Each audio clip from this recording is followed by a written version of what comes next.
সম্মানিত দর্শক, আসসালামু আলাইকুম। ঘাগরা মিডিয়ার আরো একটি নতুন এপিসোডে আপনাদের সবাইকে স্বাগতম। আমি এই মুহূর্তে আছি ময়মনসিংহ জেলার হালুয়াঘাট উপজেলায়।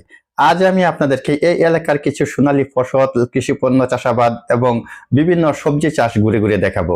তাই ভিডিওটি শেষ পর্যন্ত দেখার আমন্ত্রণ রইল। আমরা এখানে আসছি কৃষক ভাইয়েরা সবজি ফসলায় কত কষ্ট করে। তো এই সবজি ক্ষেত্রের মাঝে দেখতে পাচ্ছি যে একজন মুরব্বী আঙ্কেল কাজ করতেছে। তো ওনার সাথে কথা বলার জন্য আমি রাস্তা থেকে নেমে চলে আসলাম এই সবজি ক্ষেত্রে ভিডিও করে আপনাদের মাঝে শেয়ার করার জন্য। আর আমরা যারা ঢাকা শহরে বসবাস করি তারা সাধারণত এই সবজি ক্ষেত দেখার মতো সৌভাগ্য হয় না, কারণ সময় স্বল্পতার জন্য কর্মব্যস্ততার মাঝে আর গ্রামে যাওয়া হয় না। আর সব গ্রামে সব জায়গাতে এরকম সবজি চাষ হয় না। তো দেখতে পাচ্ছেন আপনারা কত সুন্দর সবজি। এটি এখন আপাতত মনে হয় যে নতুন অবস্থায় রয়েছে, পূর্ণ ফলন মনে হয় এখনও শুরু হয় নাই। এই যে দেখতে পাচ্ছেন অসংখ্য ঝিঙ্গা ঝুলে আছে। আমার কাছে এই দৃশ্যটি অনেক সুন্দর লাগছিল। আমি সবসময় আপনাদেরকে প্রকৃতির মাঝে প্রকৃতিকেন্দ্রিক কিছু ভিডিও উপহার দিতে চেষ্টা করি, তারই ধারাবাহিকতায় এখানে চলে আসছি এই সবজি ক্ষেতের ভিডিওটা করার জন্য। আমার কাছে অসম্ভব সুন্দর লাগছে যে আমি আপনাদেরকে এই সবজি ক্ষেত্রের ভিডিওটা শেয়ার করতে পেরেছি। এই যে দেখতে পাচ্ছেন অসংখ্য ঝিঙ্গা ঝুলে আছে। এই ঝিঙ্গাগুলি বিভিন্ন পাইকার বা ব্যাপারীর মাধ্যমে ওনারা বিক্রি করে থাকে। আসলে ন্যায্য মূল্য ওনারা পায় না। আমরা ঢাকা শহরে এখনও শশা অনেক চড়া দামে ক্রয় করে সবজি হিসাবে খেয়ে থাকি, বা রমজান মাস ইফতারিতে সবাই আমরা কম বেশি শশা ব্যবহার করে থাকি। কিন্তু এখানকার কৃষক ভাইয়েরা এই শশা নিয়ে পড়ছে বিপাকে। ঠিক আছে, 2-2.5 টাকা কেজি শশা, মানে 80-90 টাকা মন। তো এটা আসলে মেনে নেওয়া যায় না।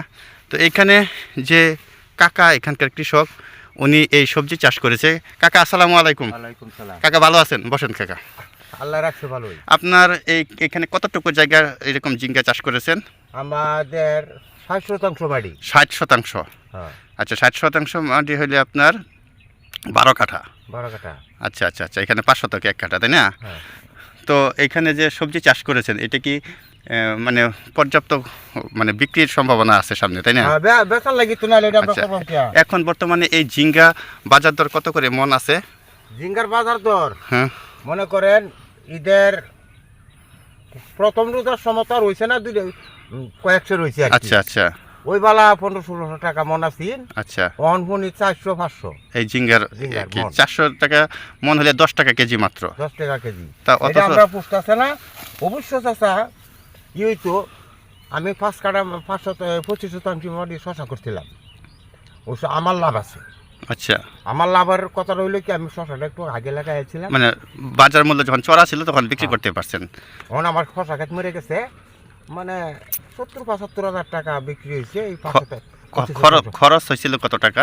খরচ মনে করি নিজে কাটছি এরকম 15-20 হাজার টাকা। আচ্ছা যাক, মোটামুটি একটু লাভজনক ছিল। এখন অনেকের আবার বিষয়টা লাভ নাই। তো যাই হোক, এই ঝিঙ্গার সিজন তো এখনো পুরো শুরু হয় নাই, তাই না? এখন নতুন অবস্থায় ধরছে। এটা মানে আর কতদিন পর্যন্ত এটা ফল দিবে? 3 মাস থাকবো। এই ঝিঙ্গা আরো 3 মাস থাকবে। হ্যাঁ। তো ঠিক আছে কাকা, দোয়া করেন, ভালো থাকেন। আসসালামু আলাইকুম। ওয়ালাইকুম সালাম। শশা ক্ষেতে আছি। এটি ময়মনসিংহ জেলার হালুয়াঘাট উপজেলার বাগাইতলা গ্রামে একটি শশা ক্ষেত।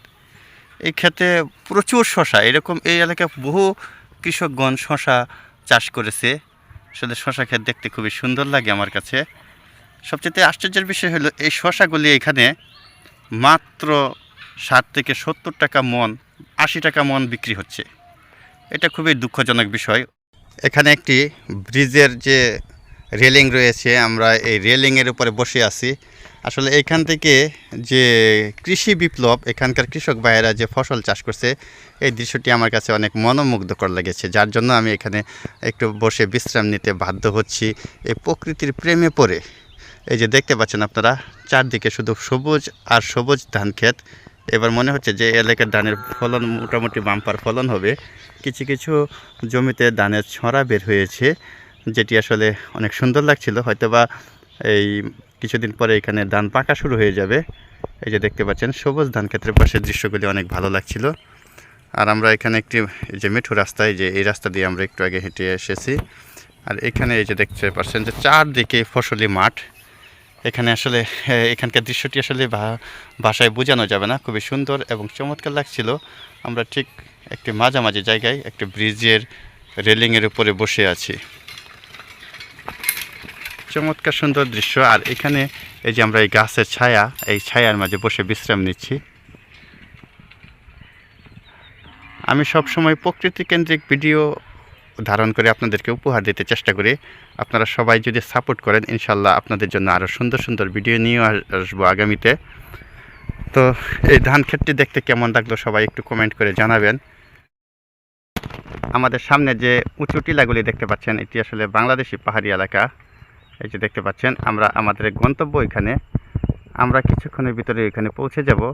তবে এখানে ফসলের মাঠের পাশে একটি গাছতলায় বসে আমরা বিশ্রাম নিচ্ছি অল্প কয়েক মিনিটের জন্য।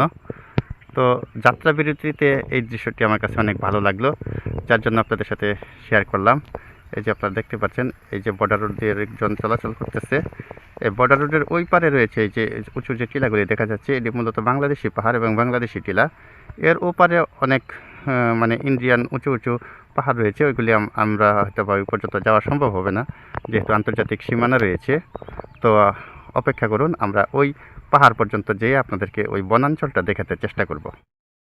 এখানে যাওয়ার পথে একটি আম বাগান দেখতে পেলাম।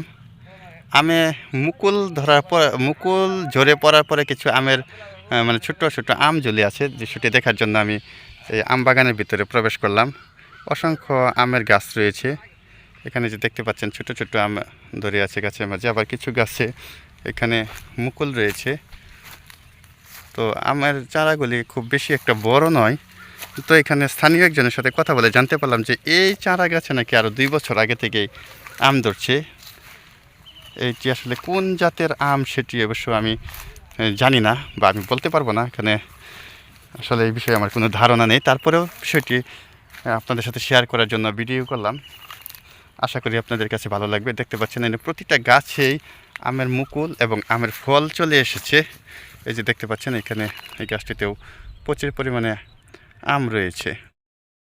তো আমরা এই পাহাড়ি এলাকার ভিতরে প্রবেশ করছি। এখানে গোচারণ ভূমি রয়েছে, এখানে গরু চড়ায় কৃষক ভাইয়েরা। তবে এখানে স্থানীয় 2-1 জনের সাথে কথা বলে জানতে পারলাম যে এই এলাকায় ভারত থেকে বন্য হাতি এসে প্রচুর তাণ্ডব চালিয়ে যায়, ফসলি জমিসহ মানুষের বসতবাড়ি পর্যন্ত ভেঙে ফেলে। এমনকি প্রতি বছরই 2-4 জন মানুষ নিহত হয় এই হাতির আক্রমণে। তো এখানে ঢোকার জন্য যখন আমি এখানে স্থানীয় লোকজনের সাথে কথা বলেছিলাম, তখন সবাই বলেছিল রে বাবা আপনি আসছেন সমস্যা নাই, কিন্তু বিষয়টা হচ্ছে যে এখানে অনেক সময় জঙ্গলের ভিতরে হাতি থাকে এই পাহাড়ি এলাকায়। তো হাতি থেকে খুব সাবধান এবং নিরাপদ দূরত্ব বজায় রাখবেন। তো এখানে আসলে মনে কিছুটা ভয় এবং শঙ্কা নিয়েই ভিতরে প্রবেশ করতে যাচ্ছি, কারণ এখানে ঘন গজারি বন। এই বনের ভিতরে হাতি যদি আক্রমণ করে বসে তাহলে বলা যায় না যে কখন কী ঘটে যায়। তারপরেও আল্লাহর রহমতে, আল্লাহর উপর ভরসা রেখে আমরা সামনের দিকে অগ্রসর হচ্ছি। কারণ প্রকৃতির মায়া আমার কাছে এমন একটা বিষয় যে আমি এখানে মানে ভ্রমণ না করে আর আমি থাকতে পারি না। এটা আমার কাছে সবসময় একটা আগ্রহ কাজ করে যে আমি নতুন কোনো জায়গায় যাব, নতুন কোনো প্রকৃতি দেখব, নতুন কোনো প্রকৃতির প্রেমে পড়বো। এটা হলো আমার একটা আগে থেকেই একটা চিন্তাধারা। ছোটোবেলায় আমি সুযোগ পাইলেই দেখা গেছে যে বাড়ির কাছাকাছি কোনো একটা জায়গায় চলে যেতাম, যদিও নাকি যেখানে আগে কখনো যাই না এরকম জায়গায়। তো এখন আমার সেই অভ্যাসটা ধারাবাহিকতাভাবে বজায় রয়েছে। আমি সুযোগ পাইলেই ছুটে চলে যাই কোথাও না কোথাও। তো এখন যেহেতু আমি এই ঈদের ছুটিতে আসছি এই এলাকায়, তো এখন আমি এই বনাঞ্চল এবং এই পাহাড়ি এলাকাগুলি আমি আপনাদেরকে ঘুরে দেখাতে চেষ্টা করব।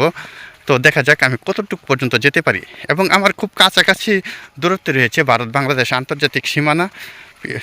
তো ভারত বাংলাদেশ আন্তর্জাতিক সীমানাটা আমি আপনাদেরকে সম্ভব হলে দেখাতে চেষ্টা করব। তবে জানি না কতদূর পর্যন্ত অগ্রসর হতে পারবো। মনে কিছুটা ভয় এবং শঙ্কা নিয়েই এই পাহাড়ি এলাকার ভিতরে আমরা প্রবেশ করে গেছি। এদিক দিয়ে যত অগ্রসর হচ্ছে দেখা যাচ্ছে সবুজ বনাঞ্চল এবং ছোট ছোট পাহাড়ি এলাকা। তো এখান দিয়ে কতটুকু যাওয়া যাবে সেটা আমি জানি না। তবে এখানে একজন কৃষক ভাই বসে আছে, সম্ভবত উনি গরু চড়াচ্ছে। আমি ওনার কাছে জিজ্ঞাসা করবো যে কতটুকু পর্যন্ত যাওয়া যাবে, তারপরে আমি এদিক দিয়ে সামনের দিকে অগ্রসর হব। এই কৃষক ভাইয়ের সাথে কথা বলে জানতে পারলাম যে এখানে পর্যাপ্ত পরিমাণে হাতির তাণ্ডব, এই গত কয়েকদিন আগেও এখানে প্রচুর তাণ্ডব চালিয়ে গিয়েছে। তাছাড়া এখানে আপনার হাতির আক্রমণ এমন ভয়ঙ্কর যে মানুষ পর্যন্ত মেরে ফেলে। উনি আমাদেরকে রিকোয়েস্ট করলো যে আপনি ভিতরের দিকে যায়েন না, কারণ এখানে হাতির আক্রমণ পর্যাপ্ত পরিমাণে। আমরা এই এলাকার বাসিন্দা, তাও আমরা যাইতে পারছি না। তবে এই কথাটা শুধু উনি একা বলেনি, এখানে আরও অনেক ব্যক্তিবর্গ আমাকে এই কথা বলেছে যে হাতির আক্রমণ খুবই ভয়ঙ্কর। আপনারা না যাওয়াটাই উত্তম। তো আমরা আসলে আর বেশি দূর যাব না, আমি আপনাদেরকে শুধু এই পাহাড়ি কিছু এলাকা দেখাবো, দেখিয়ে আমরা এখান থেকে বিদায় নিতে চেষ্টা করব। আমরা অন্য দিক দিয়ে এই পাহাড়ি এলাকার যেখানে এরকম ঘন জঙ্গল বা ঘন পাহাড় নয়, ফসলি মাঠের ভিতর দিয়ে একটি রাস্তা রয়েছে, ওই দিক দিয়ে যাওয়া যাবে। তো এখানে যে আমরা এই মাঝখানে যে অংশটুকু দেখতে পাচ্ছেন ফাঁকা দুই পাহাড়ের মাঝখানে, যদি এই পাহাড়গুলি রাঙ্গামাটি, খাগড়াছড়ি, বান্দরবনের মতো এত সুউচ্চ পাহাড় নয়, তারপরে এখানে এই গারো পাহাড়ের অংশগুলি একেবারে ছোটও নয়। তো এই অংশটুকু যেরকম ফাঁকা মনে হচ্ছে কোনো রাস্তার মতো, এইরকম সমতল রাস্তাযুক্ত জায়গা আর আশেপাশে কোথাও নাই, মানে এই ভিতরে প্রবেশ করার জন্য এরকম ফাঁকা জায়গা নাই। তো ওনার কথা অনুযায়ী আমরা এখন আর সামনের দিকে অগ্রসর না হয়ে আমরা এখন ব্যাক করব এখান থেকে। তবে আমি আপনাদেরকে যে ময়মনসিংহ গারো পাহাড়ের যে কিছু অংশ দেখালাম, এটি আসলে কেমন লাগলো সবাই জানাবেন। এই পাহাড়গুলি আসলে আমার কাছে অনেক ভালো লাগে, পাহাড় ভ্রমণ। এই পাহাড়গুলি আসলে অতিরিক্ত উচ্চতা সম্পন্ন না হওয়ার জন্য ইচ্ছা করলে আপনি এই পাহাড়গুলির উপরে বা চূড়ার উপরে আরোহণ করতে পারবেন, এইটুকু সুবিধা রয়েছে। আর আমরা যে বিশাল আকৃতির পাহাড় দেখতে পাই সেই আমাদের হিল ট্র্যাক্স এলাকায়, রাঙ্গামাটি, খাগড়াছড়ি, বান্দরবন এলাকায়, সেই পাহাড়গুলি দেখতে অনেক সুন্দর লাগলেও কিন্তু আপনি ইচ্ছা করলে পাহাড়গুলির উপরে উঠতে পারবেন না, আরোহণ করতে পারবেন না। আর আরোহণ করলেও আপনার অনেক কষ্ট হবে, ঠিক আছে? তো এইখানকার এই পাহাড়ি অঞ্চলগুলি আমার কাছে সমতল ভূমির চাইতে একটু সামান্য উচ্চতা সম্পন্ন হয়। এগুলি আপনি ট্রেকিং করতে পারবেন বা হেঁটে হেঁটে পাহাড়ের চূড়ার উপরে উঠতে পারবেন।